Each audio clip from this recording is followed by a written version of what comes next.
नमस्कार, राजस्थान संवाद में आपका स्वागत है। मैं हूं चेतना शर्मा आपके साथ और आज हम एक ऐसी समस्या के बारे में चर्चा करने वाले हैं जिसके बारे में आवाज़ कोई उठाना पसंद नहीं करता है। जानते सब हैं कि समस्या है, लेकिन अब उसके लिए आवाज़ उठाने के लिए आज हम मौजूद हैं और हमारे साथ इस पर चर्चा करने के लिए मौजूद हैं अंतर्राष्ट्रीय गुर्जर महासभा के राष्ट्रीय अध्यक्ष कर्नल देवानंद गुर्जर जी। सर, आपका बहुत बहुत स्वागत है हमारे वीडियो में। गुर्जर जाति एक ऐसी जाति है जिसके अंदर अगर हम उसकी चर्चा करते हैं तो उसकी ढेरों जातियां उपजातियां निकलकर सामने आती हैं।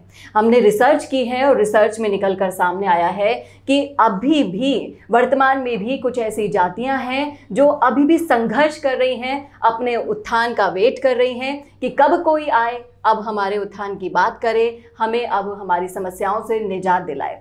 एक जाति है बकरवाल जाति।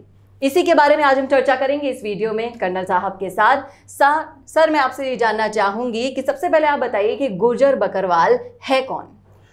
मैं आपसे बताना चाहूँगा कि जाति हम सब की गुर्जर है और बकरवाल, गुर्जर, दोदी मैं आपको बताना चाहूँगा कि देखिए हिंदुस्तान में इतिहास के अंदर गुर्जर एक शब्द जाति है जो बड़ी वीर जाति रही है, जिसका बहुत बड़ा योगदान है। अब समय के साथ क्या होता है कि जब 11वीं सदी के बाद जब मुस्लिम आक्रांता देश के अंदर आते हैं, इनको क्योंकि जो विरोध मिलिटरीली जो इनकी अपोजिशन थी वो गुर्जरों से थी। प्रतिहार कहो, चौहान वंश कहो, सोलंकी कहो, सारे हमारे गुर्जरों के वंश थे। तो इन्होंने इनको कमज़ोर करने के लिए इनको वहाँ से खदेड़ना शुरू किया और ये सारे हमारे लोग यहाँ से छोड़ के पहाड़ों की ओर चले गए कश्मीर में। ये एक इतिहास कहता है। और जब वहाँ चले गए तो क्योंकि राजपाट और जो सारी चीज़ें थी छूट गई, जंगलों में विचरण करने के लिए हमारे को आज गुर्जरों में एक गुर्जर बकरवाल कहा जाता है। बकरवाल बेसिकली मतलब है कि बकरी चराने वाला। दूसरा गुर्जर दोदी गुर्जर कहा जाता है, जो दूध बेचता है, गाय भैंस का दूध रखता है। तो ये जो बकरवाल शब्द आया है ये बेसिकली जानवरों को पालन पोषण करके उनके साथ रहने के कारण बकरवाल है। ये बहुत सारी बड़ी भ्रांति है प्रदेश के अंदर। मैं कई युवाओं से भी चर्चा करता रहता हूँ, विद्वानों से भी। एक बार मुझे विद्वान कहने लगे कि साहब ये बकरवाल हैं वो आपके गुर्जर नहीं है। मैंने कहा भाई साहब थोड़ा देर समय कीजिए, ये हमारी जाति के लोग हैं क्योंकि ये बकरी चराने का, भेड़ चराने का, गाय चराने का काम करते हैं। बकरवाल वो इसलिए इनको बकरवाल कहने लग गए।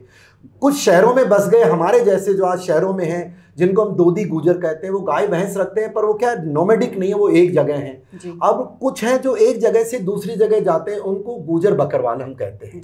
अब अगर मैं समझा पाया तो गुर्जर बकरवाल हिंदुस्तान के जहाँ जहाँ गुर्जर बाहुल्य इलाके जैसे राजस्थान है, राजस्थान में भी आप सवाई माधोपुर और डांग क्षेत्र और उत्तराखंड में जाएंगे, हिमाचल में जाएंगे, कश्मीर में जाएंगे, बड़ी तादाद में इनकी संख्या कम से कम और भी नहीं तो कम से कम 40 से 50 लाख पूरे हिंदुस्तान और हमारे जो पाकिस्तान की तरफ पीओके में है और जो पाकिस्तान बांटा उससे पहले भी वहाँ गुजरांवाला एंड ऑल सारे वहाँ गुर्जर बड़ी संख्या में हैं। तो ये एक हमारा इतिहास है।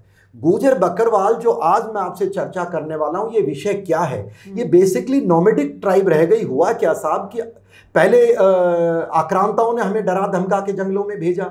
फिर जब अंग्रेज आए तो उन्होंने, क्योंकि गुर्जर एक भावुक और एक राष्ट्रवादी कौम थी, तो ये अंग्रेजों के खजाने लूटना, अंग्रेजों का मारना। धन सिंह जी कोतवाल जी का मैंने नाम दिया, जो पहले व्यक्ति थे जो अंग्रेजों के अधिकारी पर गोली चलाकर एक क्रांति का आगाज किया। तो ये थोड़े हम इस तरह के लोग थे। तो हमारे साथ क्या होता है कि फिर वहाँ जो प्रशासन शासन में था उन्होंने प्रताड़ना शुरू की, रे जंगलों में चले गए। अब जीवन बसर करने के लिए गाय भैंस रखने लगे और वो हम नोमैडिक हो गए। परमानेंट घर तो बचा नहीं। और पुराने जमाने में क्या होता था, जब तक ये फॉरेस्ट एक्ट 1970s में हिंदुस्तान में आता है, उससे पहले लोग, ये घुमंतू लोग आज भी हैं, पर क्या होता था गर्मियों में अपने एक चरागाह में जाते थे, सर्दियों में एक चला जाते। इसको हम ज़्यादा कश्मीर के रूप में समझ सकते हैं कि कश्मीर में जब ये सर्दियाँ आती हैं तो ये नीचे आ जाते हैं, गर्मियाँ आती हैं तो अपने जानवरों को लेके बॉर्डर पहाड़ों में चले जाते हैं। और ये घुमंतू प्रवृत्ति के आज भी हैं। इनकी बहक होती है, घर तो है नहीं और नीचे इनके इलाके थे। तो पुराने जमाने में जो इनकी बहक थी कश्मीर के अंदर, अभी भी इनके हक इनको दिए गए, पर कई कुछ जगह इनकी बहुत सारी समस्याएं हैं। पर जो मोटी बात यह है कि जब ये फॉरेस्ट एक्ट आता है, हिमाचल में भी यही हुआ, उत्तराखंड में भी यही हुआ। जब उत्तर प्रदेश और उत्तराखंड बने तो ये डिस्ट्रिक्ट बदलाव हो गया। तो उन लोगों की जो आप हरिद्वार है और रुड़की है, उस क्षेत्र में जाएं तो ये सड़क के किनारे आपको जब कभी 2-4 घोड़े के ऊपर महिला बैठी हुई, टोपी पहनी हुई, एक कुत्ता, वो जो उनका लड़ाकू कुत्ता, जो शिकारी कुत्ता जिसको कहते हैं, बच्चा गोद में, पीछे बुढ़ा आदमी दाढ़ी वाला। तो मान लीजिए गुजर बकरवाल है, और ये प्रताड़ना इनके साथ सदियों से हो रही है। हिंदुस्तान में, राजस्थान में हमारे गडरिया लोहार थे, उनके लिए सरकार ने बोला इनको बसा दो, पर ये जो बकरवाल कम्युनिटी के लोग हैं, इनको बसाने का आज तक कश्मीर में काम नहीं हुआ है। अभी रिसेंटली इनको पूरे हक दिए हैं मोदी जी की सरकार ने, लाइक ST एक्ट दिया है, पॉलिटिकल एम्पावरमेंट किया है, इनके 39 DDC जीत के आए हैं। पर इन्हीं में से कुछ लोग पढ़े, ज्यादातर आज भी 90% मैं बताऊंगा शिक्षा का अभाव है। क्यों? क्योंकि ये 6 अपना इनका जीवन चलता है सिर्फ गाय बकरी भैंस का दूध बेच करके, और एक मौसम में जहां रहते हैं तो उस समय वहां दूध देते हैं, जब दूसरी जगह कबीला लेके जाते हैं तो वहां बेचते हैं। तो ये गुमंतु प्रवृत्ति हो गई। अब इसके कारण, गुमंतु के कारण इनकी शिक्षा नहीं हो पाई, क्योंकि कैसे होगी आप बताओ। यहाँ सर मैं आपसे पूछना चाहूंगी एक सवाल, माफी चाहती हूँ आपको जी, आप रोकने के लिए। बताएं। यहाँ क्योंकि एक शिक्षा की कमी है, इसीलिए क्या इस जाति का उत्थान नहीं हो पाया, या फिर इसको एक पहचान नहीं मिल पाई? क्योंकि इसकी पहचान पर आज भी लोग डाउट करते हैं कि क्या ये जाति है भी कि नहीं। आप मुझे थोड़ा सा समय दीजिए। देखिए, मैंने बताया जाति, वो गुजर है भाई, खटाना है, चेची है, देदड़, हमारे रिश्ते हैं उनसे। तो ये तो सवाल उठाना ही गलत है देश का कि जाति उनकी अलग है। ये राजनीतिक कारण हो सकता है। जब हम भाई बंधु हैं, मेरा गोत्र एक, आपका, हम जाति अलग कैसे हो सकती है? और हम मानते हैं कि मेरा इस्लाम धर्म में कन्वर्ट हो गए वो और हम हिंदू रह गए, या जो है, तो ये पहली बात। तो ये जाति नहीं है, ये हमारी गुजर जाति समुदाय के लोग हैं, जो कॉन्स्टिट्यूशन ने जब ST आरक्षण दिया तो इनको गुजर मान के ही उसका लाभ मिल रहा है, पहली बात। दूसरी बात, जैसे मैंने बताया, नोमैडिक है, एक जगह से दूसरी जगह, शिक्षा की बिल्कुल अभाव है। जब घूमते रहेंगे तो आप बताओ साहब, शिक्षा कहाँ से आएगी? कश्मीर गवर्नमेंट ने कुछ मोबाइल स्कूलों का किया, पर मैं अब पूरे देश भर में मैं आवाज ही उठा सकता हूँ, और तो क्या कर सकता हूँ। और जैसा राजनीतिक तंत्र है, उम्मीद करता हूँ देश अभी बदल रहा है। बाकी जो अलग घुमंतु लोग हैं उनको बसाने का काम हर जगह किया गया है। गुजरों को उत्तराखंड की सरकार ने एक जगह कुछ बसाने का, और वो भी स्वार्थ से किया था। उन्होंने गुजर जाति के लिए नहीं किया। उन्होंने जो फॉरेस्ट में जो लोग गुजर रहते थे, तो उन्होंने कहा कि जब तक ये गुजर जंगलों में रहेंगे तो ये हमारा फॉरेस्ट का कोई फायदा नहीं होगा। तो उनके साथ प्रताड़ना की गई, अन्याय किया गया, उनको उनके चरागाह से निकाला गया। एक बात बताओ मुझे, आप कि क्या पार्लियामेंट एक कानून पास कर दे और कल मेरे को मेरे घर से निकाल दे बिना मतलब? उस कानून को बदलना पड़ेगा। अगर फॉरेस्ट एक्ट आपने बताया, मैं वही आपको बता रहा था। देखिए, तो ये जंगलों में रहते थे साहब, और जंगल पिछले 200 साल के अंदर, सन 70 आते आते जहां शहर थे वहां तो जंगल खत्म हो गए ना।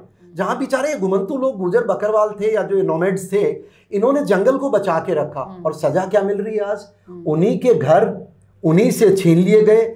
आज वो जब वहां जाते हैं तो उनके ऊपर केस बन जाते हैं, इनको मारा जाता है, प्रताड़ना की जाती है। और मैं तो ये हमारे महासभा के मार्फत, मैं उत्तराखंड में हमारे वन गुजर मेरे साथ जुड़े हैं, सवाई माधोपुर के हैं, डांग के हैं, हिमाचल के हैं। कश्मीर में हम लड़ाई में सफल हुए क्योंकि वहाँ बड़ी संख्या है। उत्तराखंड में मुश्किल से 50,000 हैं। उनकी न तो वोट की पावर है, न उनके पास पैसे की पावर है। और जो हमारे बाकी गुजर समाज है वो फोटो खिंचाने जाता है उनके साथ साथ, राजनेता भी फोटो खिंचाने जाता है।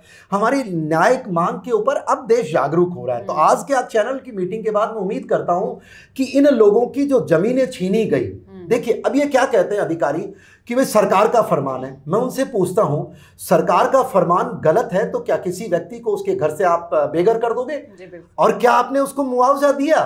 और सबसे बड़ी बात है, ये जंगलों में रहते हैं, सामान्य आदमी से आज भी डरते हैं। बहन जी, मैं आपको बताना चाहूंगा, इनके आधों के पास आज तक आधार कार्ड नहीं है। देखिए इनकी हालत देखिए, क्या होता है, जंगलों में रहते हैं, जंगलों से जब ये दूध बेचने आते हैं, कभी कभी इनको पुलिस वाले पकड़ लेते हैं। कोरोना दौर की बात मैं बता रहा हूं आपको, कहता ला तेरा कार्ड ला। इन बेचारों को पता ही नहीं आधार कार्ड क्या है, आज तक इनकी काउंटिंग नहीं हुई है, और ये डर के मारे आते नहीं हैं। आ जाते हैं तो लोग डराते हैं, दाढ़ी है, इस्लाम धर्म है, अरे तो बांग्लादेशी तो नहीं है, वो बेचारा डर के मारे नहीं आता है। तो मैं इसीलिए इस मुद्दे पे आपसे बहुत धन्यवाद करता हूं कि आप इसको लागे लाए। और अब एक ही मांग है इसकी मेरी भारत सरकार से, भारत के नागरिकों से। देखिए, सरकारों से आग्रह करना तो राजनीति हो जाएगी, पर देश जिस दिन समझेगा, जैसे अब हमारे वैली से 5 लाख हिंदू भाई आए, देश ने आवाज उठाई तो उनके लिए आवाज बन रही है ना। अब इन गुजर बकरवाल का एक इलाज है, जो इनकी पुश्तैनी जमीन थी, जिनके इनके पास रिकॉर्ड है। देखिए अब जिसका खेत था, मैं चौमोरिया मंदिर की बात बता रहा था, मंदिर के नीचे 500 बीघा जमीन थी, फॉरेस्ट डिपार्टमेंट मन किया, उसकी बाउंड्री खींच दी, कह दिया मंदिर आज से तुम्हारा नहीं है। सवाई भोज हमारा जो नाग पहाड़ है उसमें क्या है, फॉरेस्ट को दे दिया, हमारे सामाजिक जगह थी, गांव में जोड़े जो भी हैं आज बंटवारा कर दिया। तो इनकी वो जमीनें वापस की जाएं। दूसरे, इनकी शिक्षा के लिए इनका परमानेंट सेटलमेंट किया जाए। ठीक है, ये आते जाते रहे, पर एक घर सरकार इनके पास तो पैसे हैं नहीं, ये गाय बेच के बेचारे, अगर इनकी प्रॉब्लम ये है कि अगर ये आज आंदोलन में जाएगा तो गाय को जंगल में नहीं ले जाएगा, जंगल में नहीं ले जाए, खाएगी नहीं तो दूध नहीं आएगा, दूध नहीं आएगा तो बच्चे भूखों मरेंगे, तो ये क्या कर सकता है। तो हमारे जैसे, आप जैसे जागरूक मीडिया इन मुद्दों को लेकर के आए, देश तक हम जा रहे हैं। और मैं चाहता हूं कि सरकार जल्दी से जल्दी ये जो पॉलिटिसाइजेशन करती है ना, मोदी जी ने कश्मीर में हमारी बहुत बड़ी मदद की है। बस एक ये है कि अगर हमारा इनका सेटलमेंट कर दिया जाए, और सेटलमेंट ऐसे अधिकारियों के हवाले मत कीजिएगा जो कहेंगे कि मैं 1947 से पहले आया, जैसे मैं आज न्यूज पढ़ रहा था पता नहीं कौन से प्रदेश में, जो 1932 से पहले आए वो तो यहाँ के नागरिक, बाद में आए वो यहाँ के, तो ये नहीं चलेगा। क्योंकि ये इस्लाम धर्म के मानने वाले हैं जितने भी गुजर बकरवाल हैं, कश्मीर, हिमाचल, उत्तराखंड, अब उनका आपको परमानेंट सेटलमेंट करना पड़ेगा जो बहक है। और यही मैं आपको बताना चाहूँ, कश्मीर में मैं अभी थोड़े दिन पहले गया था ये घर घर तिरंगा यात्रा को लेकर के 15 अगस्त के रूप में, क्योंकि बॉर्डर एरिया में मैं देशवासियों को बता दूं कि ज़्यादातर जो बॉर्डर कश्मीर में रहते हैं वो सारे गुजर हैं, सेना के साथ जो उनकी मदद करते हैं वो सारे गुजर हैं। कश्मीर में बॉर्डर एरिया में जो तिरंगा देखने को मिलता है वो सारे गुजरों का मिलता है। पीओके में आज के दिन जो तिरंगा पहली बार देखने को मिला है वो गुजर बिरादरी है। वो कहती है हमें तोड़ो ये सीमाएं, हमें हमारा भारत चाहिए, हमारा पीओके और ये हिंदुस्तान, कश्मीर हिंदुस्तान का है। तो इस तरह की उनकी कार्रवाइयां हैं। पर वहां सेना को मैं आपके मार्फत बधाई देना चाहूंगा, जो को कमांडर साहब हैं, जो उनके आर्मी के अधिकारी, तो मैं भी सेना में रहा हूं, तो हम जिस प्रकार से इन लोगों की समस्या को समझते हुए उनका मनोबल बढ़ाते हैं, पर वो सेना ने इतना ही कर सकती है। एडमिनिस्ट्रेशन का काम है इमीडिएटली अब लीपापोती बंद करे, पॉलिटिसाइजेशन बंद करे और इनको परमानेंट सेटल करके जो बॉर्डर एरिया में बहक्स हैं वहां इनको जाने दिया जाए, ऐसा मेरा मानना है। दूसरी चीज मैं आपको बताना चाहूंगा, देखिए क्योंकि गाय बकरी भैंस का धंधा करते हैं, बकरवाल इसीलिए कहते हैं, और ये कश्मीर के अलावा मैंने बताया हिमाचल प्रदेश में है, पंजाब में है, उत्तराखंड में है। इनकी एक बहुत बड़ी समस्या है, कोरोना आया तो कोरोना में तो सबने लॉकडाउन लगा दिया जी। अब इनकी भैंस, वो जाने का समय था, मार्च का महीना है, आपको याद हो तो, अब जानवर तो भूख मर जाएगा, पानी पीने के लिए तो क्रॉस करेगा ही, और इनको जेल में डालने लग गए। मैं देशवासियों का अभिनंदन करना चाहूंगा, जब मैंने हमारी इंटरनेशनल गुजर महासभा, जो भी मेरे जैसे आप जैसे मीडिया बंधुओं ने पूरा इनका समर्थन किया, पर ये परमानेंट प्रॉब्लम सॉल्व होनी चाहिए। कश्मीर में मैं लास्ट टाइम जब गया था तो वहाँ हमारे ट्राइबल सेक्रेटरी साहब को मैंने कहा कि यार हर बार ये एक जगह से दूसरी जगह जाते हैं तो हर बार इनका पास क्यों बनवाते हो तुम, एक परमानेंट पास क्यों नहीं बन सकता? आजकल आधार कार्ड है, 5 करोड़ चले जाओ। तो उन्होंने मेरी बात को स्वीकार किया था। दूसरा मैंने कहा कि जब ये आते जाते हैं, जब 6 महीने नीचे शहरों में रहते हैं, चाहे किराए का मकान में, चाहे स्कूल जाते हैं बच्चे, जब ये उधर जाते हैं तो कोई बंदोबस्त होना, तो इस बार मोबाइल स्कूल उन्होंने साथ में दी है। और मैं आपको बताना चाहूंगा कि पर ये स्कूल एक टेम्पररी अरेंजमेंट है, they have to give them a permanent house, permanent business card. जो इनकी जमीनें थी, जो आपने फॉरेस्ट ने, सरकार ने कब्जा ली। आपने एक रोशनी एक्ट का कश्मीर में एक कांड सुना होगा, एक रोशनी एक्ट आया था जिसमें जमीनें जो कोई रह रहा उसको कब्जा। देखिए वो उसमें हमको ही बदनाम कर दिया, इन गुजर बकरवालों को ही, इन्हीं के घर तोड़े गए। वो जो प्रभावी और रसूख वाले लोग थे उनका तो कुछ हुआ नहीं जी। और कश्मीर में जो बेचारे ये बॉर्डर एरिया जो कहीं अपना घर बना के बैठा था, फॉरेस्ट वाले, अब क्या फॉरेस्ट वाले क्या करते हैं देखिए मैं बताऊं, जो जंगल में रहता है, अब उनका प्लान होता है कि अगले 5 साल में 10 घरों को निकालना है, तो वो क्या करेंगे, कानून की आड़ में इसका रास्ता बंद कर देंगे। फिर कहेंगे तुम शाम को नहीं जा सकता, फिर कहेंगे तू रात को नहीं जा सकता, फिर कहेंगे जानवर को आवाज से दिक्कत होती है तो तुम इधर गाड़ी लेके नहीं जा सकते। और वो खुद गाड़ी लेके जाएंगे, फॉरेस्ट वाले खुद वहां घर बनाएंगे, जो पुश्तों से रह रहे हैं उनको नहीं करने, वो बेचारा तंग आकर के वहां से माइग्रेट करना शुरू करता है। तो इतनी सारी जो समस्याएं आपने अभी बताई, बकरवाल समूह की, समुदाय की, जाति की, तो क्या आपको लगता है कि वो उनकी शिक्षा के अभाव के कारण वो खुद के लिए आवाज नहीं उठा पा रहे हैं? देखिए मैंने आपको बताया ना, गरीब आदमी, भाई देखिए उनका दिनचर्या समझिए ना आप, वो गाय बकरी पे अपना जीवन चलाता है और वो अपने एक धार्मिक किस्म का आदमी, उसको दुनिया से लेना देना नहीं है। वो, और शिक्षा वहां बिल्कुल है ही नहीं। अब शिक्षा ये सरकारों ने क्यों नहीं दी, तो सरकार को जवाब देना पड़ेगा ना। यहां तो भीख मांग रहे हैं यूनिवर्सिटी खोलो, हम कह रहे हैं स्कूल खोलो, अभी तो सरकारें दोषी है सब। और उनकी सारे मूल जड़ शिक्षा है। शिक्षा आएगी तो मनोबल आएगा, और जब शिक्षा नहीं है उसके अलावा भी तो मैं बताता हूं, ये जो अधिकारी हैं तंत्र के, फॉरेस्ट डिपार्टमेंट, क्या यार आप अपने प्रमोशन और एक राजनीतिक फरमान के कारण इन गरीबों को इनके पुश्तैनी जगहों से बाहर कर दोगे? मैंने ऑफिसर से बात की है कई बार, मैंने कहा क्यों कर रहे हो आप?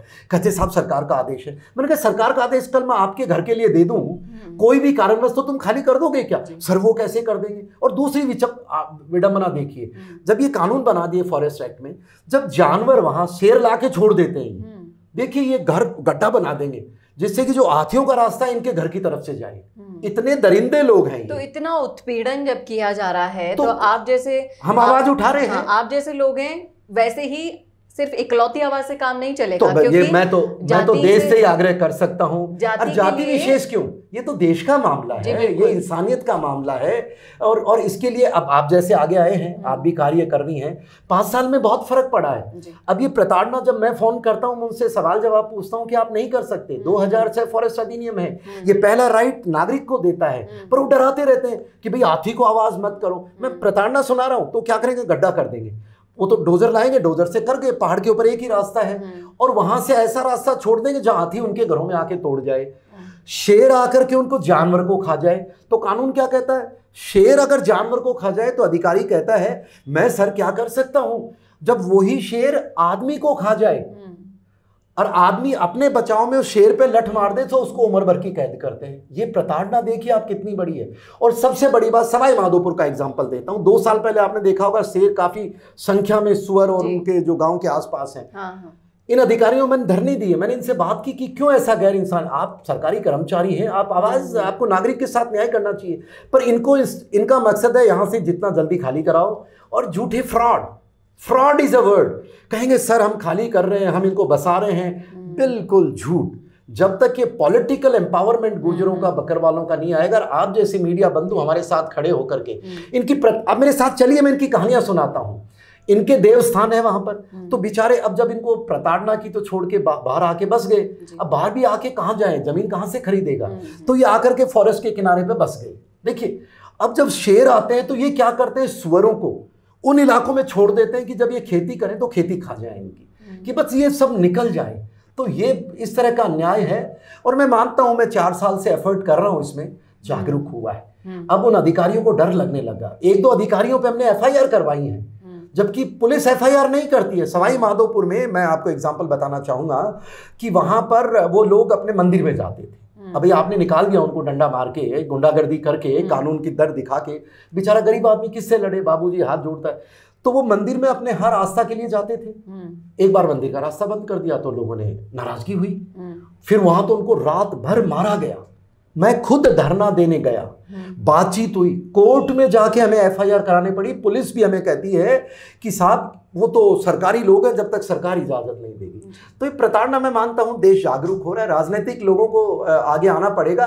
और बिकॉज सरकारी नौकर से मैं उम्मीद नहीं करता, उनकी सोच ही नहीं है, वो अपने बॉस को गुलाम है। वो कैसे सोच सकता है अपने बॉस के खिलाफ। पर मैं मानता हूं समय आ गया है। और मोदी जी, आप ये शायद राष्ट्रीय लेवल पे इनका कोई एक इनको रीसेटलमेंट प्लान बना करके करवाएंगे तो ही संभव है, वरना तो अन्यथा इनकी प्रताड़ना मैं नहीं मानता। मेरे जैसे व्यक्ति फोन करें जाएं तो हमारे पास भी कहाँ इतना धन बल है कि मैं हर दिन कभी उत्तराखंड कभी संभव नहीं है।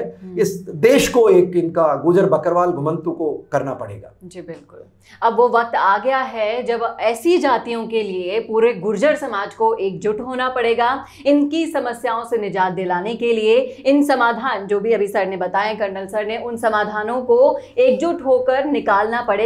सरकारों पर अब दबाव बनाना पड़ेगा, चाहे से कुछ भी हो जाए, क्योंकि इस जाति में वो क्षमता है, इनमें एकता का वो बल दिखाई देता है, ये अपनी आवाज उठाने में सक्षम है। तो अब इन्हीं के ऊपर दारोमदार है कि ये अपनी जो उपजातियां हैं इनके लिए, उत्थान के लिए काम करें। कैसा लगा आपको हमारे वीडियो, कमेंट करके जरूर बताइएगा कमेंट बॉक्स में, और अगर आपकी कोई राय है उसे जरूर लिखिएगा, भूलना मत। नमस्कार।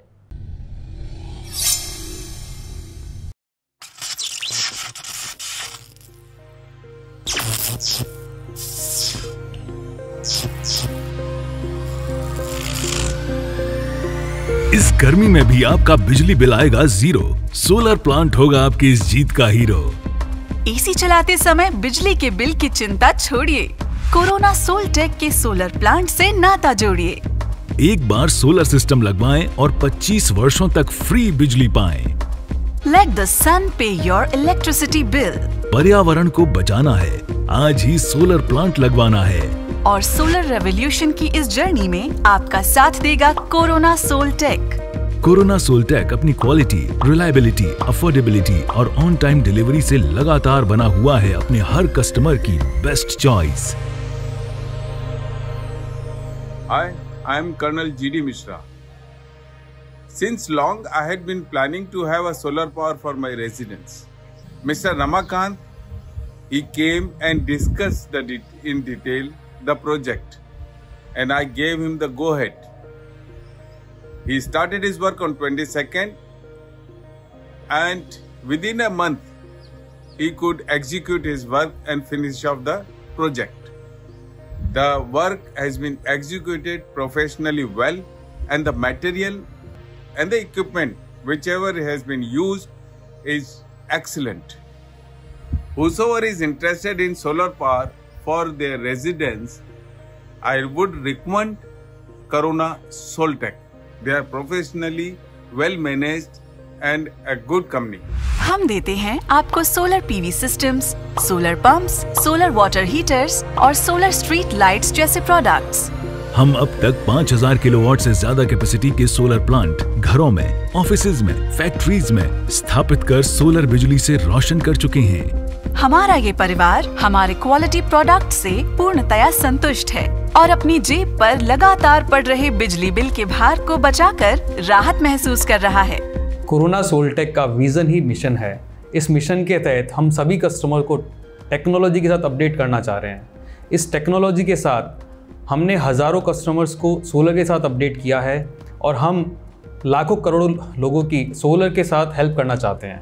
तो बिजली बिल से छुटकारा पाने, देश को बचाने, महंगाई को घटाने और पर्यावरण बचाने की इस मुहिम में कोरोना सोलटेक के साथ जुड़िए और आज ही विजिट करें www.coronasoltech.com।